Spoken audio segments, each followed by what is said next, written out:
হারুত আর মারুত এই দুই ফেরেশতাকে আসমান থেকে জমিনে নামানো হলো। আমার আল্লাহ তাদেরকে মানবীয় গুণাবলী দিলেন। নূরের তৈরি ফেরেশতাকে আমার আল্লাহ মানবীয় গুণাবলী দিলেন। মানুষের সুরত দিলেন, মানুষের আকৃতি দিলেন, ক্ষুধা দিলেন, খাদ্য দিলেন, অভাব অভিযোগ আর সব মানুষের মধ্যে যা আছে সব দিয়ে দিলেন। দুনিয়াতে আসার পরে ওই অঞ্চলে জোহরা নামক এক সুন্দরী বেডি ছিল, সে ছিল কাফের। এই সুন্দরী বেডি দেখা ফেরেশতা হারুত আর মারুতের লোভ লেগে গেল। একসাথে বলবেন আল্লাহু আকবার, আল্লাহু আকবার। সুন্দরী বেডি দেখা হারুত আর মারুত ফেরেশতা যে তারা ভুলে গেছিল। ফেরেশতারা কইতেছে আল্লাহ আমরাও মানুষের গুণাবলী দিয়ে ফাটাও, দেখবো আমরাও ইবাদত কর। তো আল্লাহকে ঠিক আছে, তো তোমরা দিতেছি, তো তোমরা ভিতরে কে যাইবো কও? কারু তার মারত যাবো দিছে দুটারে।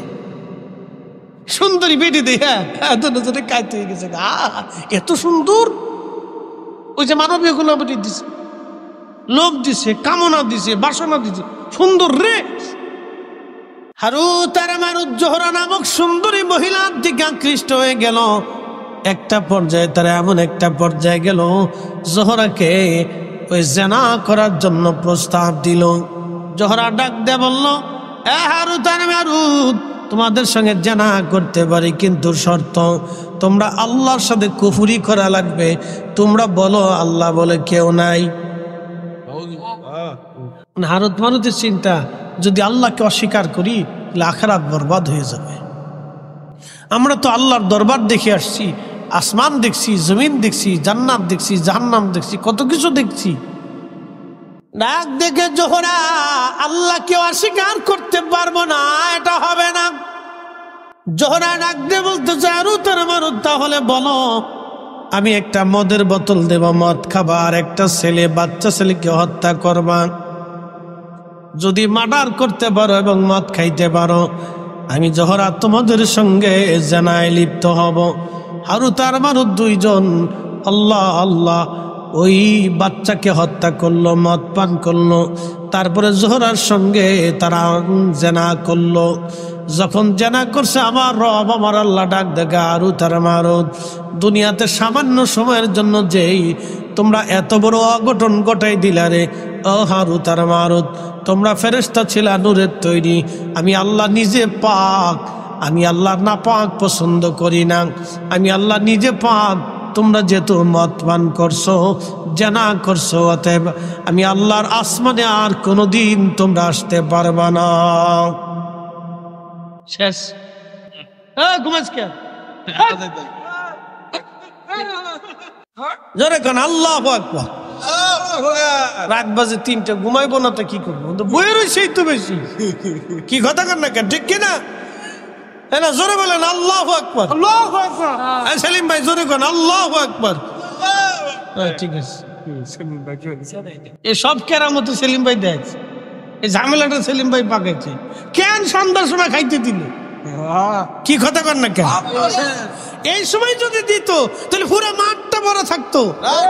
কারণ এই প্রধান অতিথি তবরক শাহ থাকলে আর কোনো চিন্তা ছিল না, খালি মাঝে মধ্যে ডেকে 2-3টা বাড়ি মারলেই সারতো।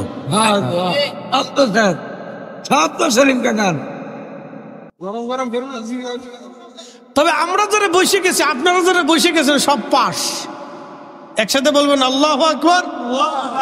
সব কি পাস? যারা বলেন সব কি?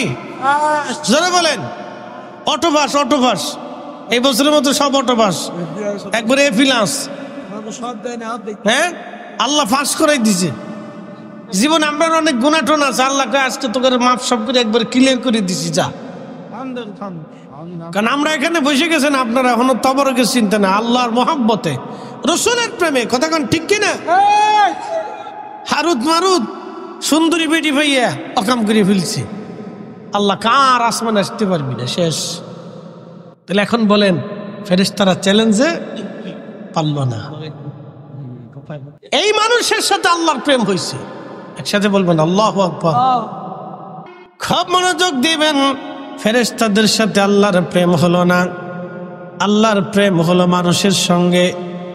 গভীর রাত, মুসা আলাইহিস সালামের উম্মত আল্লাহ ডাক দে বলেন, মুসা, সবাই যখন ঘুমাইতো তখন আমারে বান্দা ঘুমাইতো না। মুসা রে, আমারে বান্দা তওরাত কিতাব খুলে তখন আমারে বান্দা তওরাত পড়তে থাকতো। শুধু সেই কারণেই মাফ করি নাই রে মুসা, তওরাত পড়ার সময় তওরাত শরীফের মধ্যে আমার আখিরি নবী মুহাম্মাদুর রাসূলুল্লাহ সাল্লাল্লাহু আলাইহি ওয়াসাল্লাম এই পবিত্র নাম যেখানে পেয়েছে, মুসা রে আমার এই বান্দায় নামের মধ্যে চুমা লাগাইতো, চোখের মধ্যে লাগাইতো। একবার জোরে বলা যাবে কি ইয়া রাসূলুল্লাহ? তুমি মোদের আশার আলো, তাই তো তোমায় বাসি ভালো। তুমি মোদের আশার আলো, তাই তো তোমায় বাসি ভালো। হৃদয় নামের ফুলদানিতে, হৃদয় নামের ফুলদানিতে গেথে রেখেছি প্রেমের মালা। ইয়া রাসূলুল্লাহ, ইয়া হাবিবাল্লাহ, ইয়া রাসূলুল্লাহ, আল্লাহুম্মা সাল্লি আলা মাওলানা মুহাম্মদ আলা আলি সাইয়্যিদিনা। বন্ধু আমার, রসুল প্রেম, আহা, মুসা নবীর উম্মত পর্যন্ত রসুল প্রেমে মুক্তি পেয়ে গেল। রসুল প্রেমে মুসা আলাইহিস সালামের উম্মত পর্যন্ত নাজাত পেয়ে গেল। মুসা রে, আমার বান্দার এই দৃশ্য, এই প্রেম আমার কাছে এতই ভালো লাগছে, আমি রব খুশি হইয়া তার 200 বছরের গুনাহ মাফ করে দিয়েছি। বাবাজি, যদি কোনোদিন মদিনাতে যান, মদিনায় 2টা পাহাড় আপনি দেখবেন। একটা পাহাড়ের নাম জাবালে উহুদ, আর একটা পাহাড়ের নাম জাবালে আইদ। 2 পাহাড়ের মাঝখানে হচ্ছে মদিনাতুল মুনাওয়ারা। উহুদ পাহাড়ের মাঝখানে এবং আইরের মাঝখানে হচ্ছে মদিনা। বিরাট বড় বড় 2টা পাহাড়ের মাঝখানে মদিনাতুল মুনাওয়ারা। আল্লাহর নবী বলতেন, উম্মত রে, উহুদ আমারে ভালোবাসে, আমি নবী উহুদ রে ভালোবাসি। আলা বাবিম মিন আবওয়াবিল জান্নাহ, উহুদ হলো জান্নাতের একটা পাহাড়। জান্নাতের দরজার সামনেই আমার উহুদকে আল্লাহ জান্নাতের পাশে রেখে দিবে। যত জান্নাতি জান্নাতে ঢুকবে, উহুদ রে দেখে দেখে জান্নাতে ঢুকবে। এটা নবীর ভালোবাসার নিদর্শন। বলে প্রশ্ন রাখবেন, হুজুর কারণ কি? অরিদ হুজুর কারণ কি? যদি এখনো উহুদে যান, উহুদ থেকে জান্নাতের ঘেরান আসে। প্রশ্ন রাখবেন, হুজুর কোথা থেকে ঘেরান আসে? উহুদের জান্নাত ঘেরান আসে। আমি নিজেই বছর হজ শেষ করলাম, মদিনাতুল মুনাওয়ারা গেলাম 8 দিনের জন্য। মদিনার থেকে ফিরে আসবো, সময় আছে আর মাত্র 1 দিন। যদি উহুদ আমি গিয়েছিলাম বারবার, কিন্তু এবছর খুব চিন্তায় পড়লাম, রাত্রিবেলা যাব, যেখানে আল্লাহর নবী বিশ্রাম করেছিলেন। আমি চিন্তা করলাম ওইখানে বসে বসে একটু দোয়া করব, এবং ওইখানে যদি হয় নামাজ পড়ার সুযোগ হয় নামাজ পড়ব। দিনের বেলা গেলে হবে না, দিনে পুলিশ তাকে ঝামেলা করে। চিন্তা করলাম রাত্রিবেলা যাব। আমরা কয়েকজন একসঙ্গে গেলাম। খাজা গ্রুপের মালিক জয়নুদ্দিন জালালাবাদী সাহেব সহ আমরা 4, 5, 6 জন একসঙ্গে গেলাম। আমাদের এক পীর ভাইয়ের সঙ্গে ছিলেন। বন্ধু মনোযোগ দিবেন, উহুদে রাত্রিবেলা গেলাম এশার নামাজের পরে। আহা, এত চমৎকার ঘিরান আসতে লাগলো। যেখানে আল্লাহর নবী বসেছিলেন, বিশ্রাম করেছিলেন, উহুদের পাশে বিরাট বড় একটা পাহাড়, পাথর দেখবেন একবারে ফাঁকা। এইখানে সুন্দর ঘিরান আসে, বাতাসে ঘিরান আসতে লাগলো। আল্লাহর কসম করে বলি, যে মালিকের হাতে আমাদের জীবন এবং হায়াত, এতই চমৎকার ঘিরান, পৃথিবীর কোন ঘেরানের সাথে ঘেরানের মিল হবে না। বন্ধু, ওইখানে সিমেন্ট দিয়ে লাগানো আছে যাতে কেউ ভিতরে ঢুকতে না পারে, এবং একটু জানালার মতো কাটা আছে যাতে ভিতরে দেখাও যায়।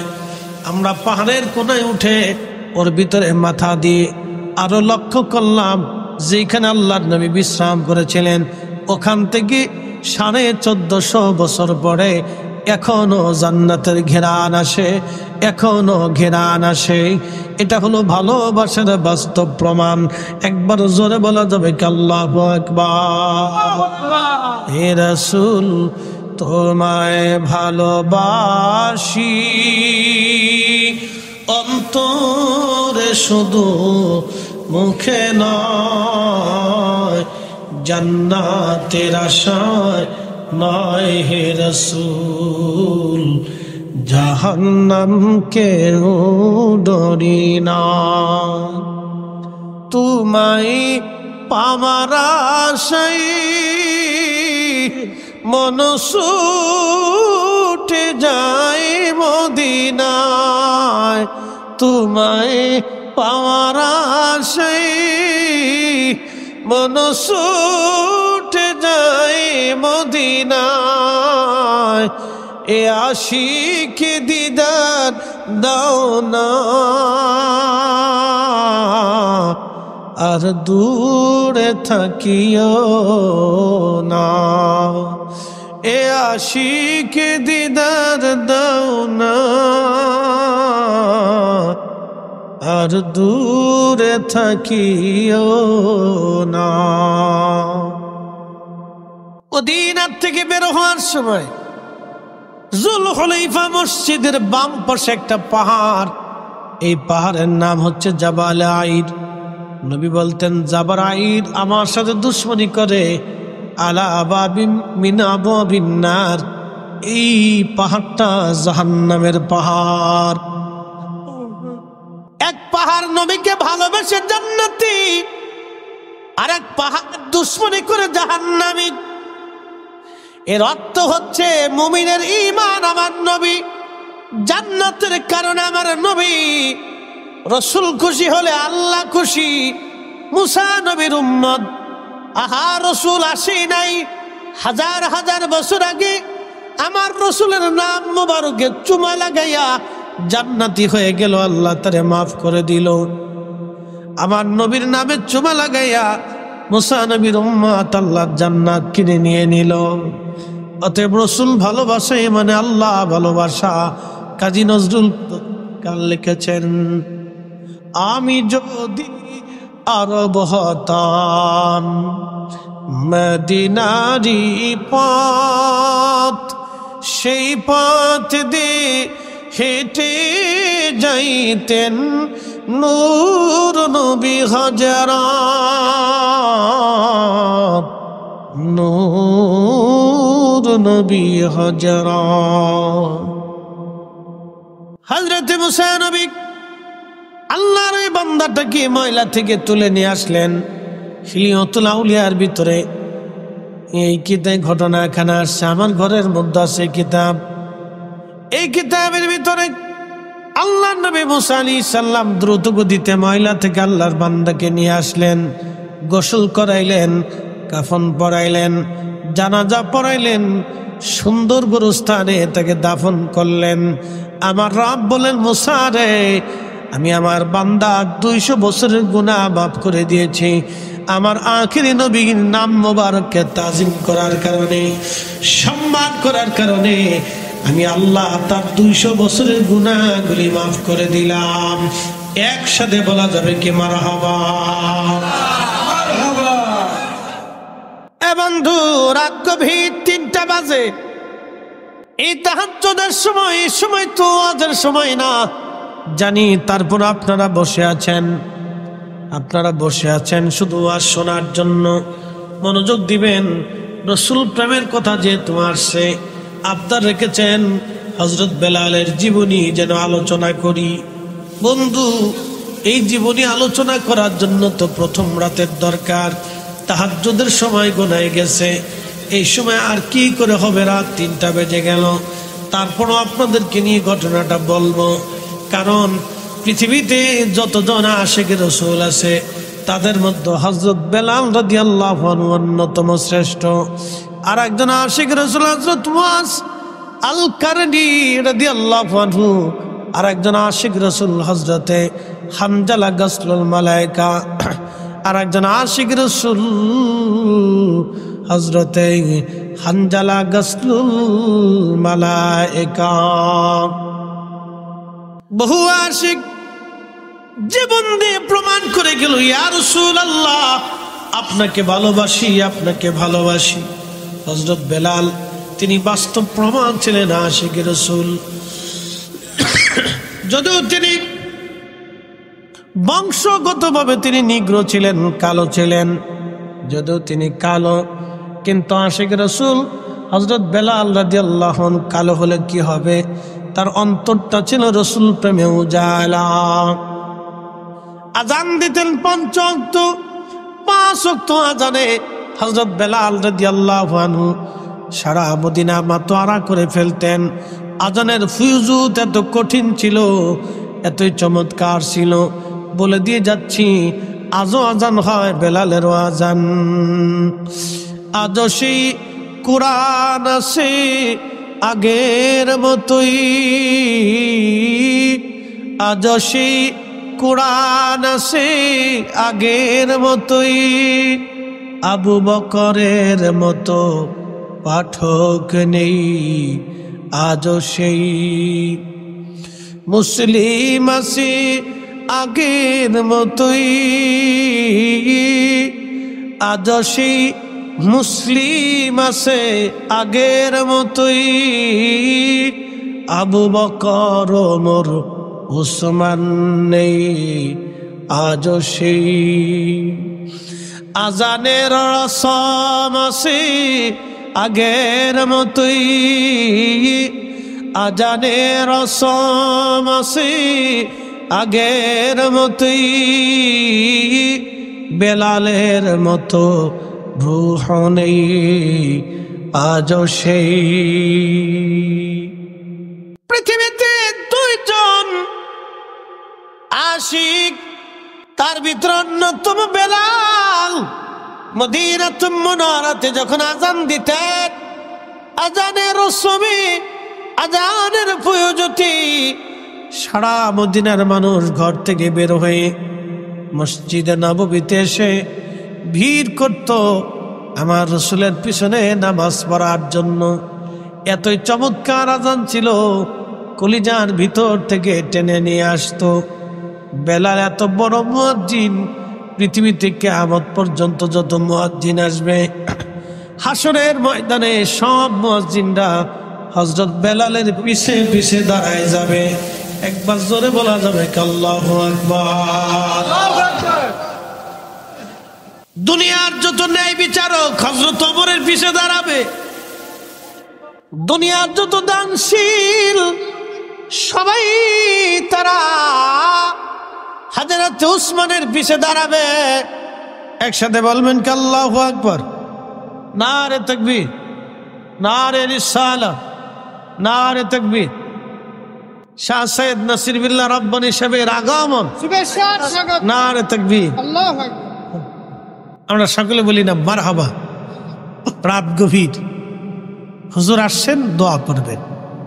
আমি শুধু মুক্তাসার বলে শেষ করে দিচ্ছি, কিয়ামতের ময়দানে সব মুয়াজ্জিনরা বেলালের পিছে দাঁড়াবে, সব নেই বিচারকরা ওমরের পিছে দাঁড়াবে, সব দানশীলেরা উসমান রাদিয়াল্লাহু আনহুর পিছে দাঁড়াবে, সব কারি যারা আছে উবাই ইবনে কাব রাদিয়াল্লাহু আনহুর পিছে দাঁড়াবে, সব দুনিয়া বিরাগী জাহিদরা হযরত আবু যর গিফারি রাদিয়াল্লাহু আনহুর পিছে দাঁড়াবে।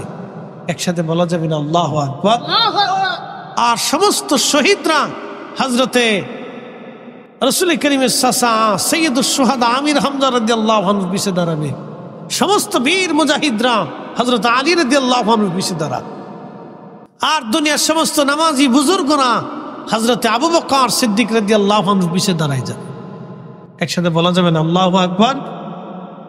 তো আমরা যারা আজকে বসছি, পরীক্ষায় পাস, পরীক্ষায় কি পাস। তাহাজ্জুদের সময়, দোয়া কবুলের সময় আল্লাহ রসুল বলছেন, আমার উম্মত জৌফুল লাইলিল আখির, শেষ রাতের দোয়া কবুল হয়। অদবুরুস সালাতিল মাকতুবা, ফরজ নামাজের পরে দোয়া কবুল হয়। তাহাজ্জুদের সময় দোয়াটা কবুল হয়। দোয়া আপনারা করে যাবেন, যেহেতু আমরা বক্তা মানুষ, আমাদের চলে যেতে হয়। কালকের অনেক দূরে প্রোগ্রাম, বেশি দূরে থাকার কারণে আমি হুজুরের কাছে নিজে আবদার করছি, হুজুর আমার একটু আগে দিয়ে দেন। হুজুরের আগে আসার কথা ছিল, আমার পরে আসার কথা।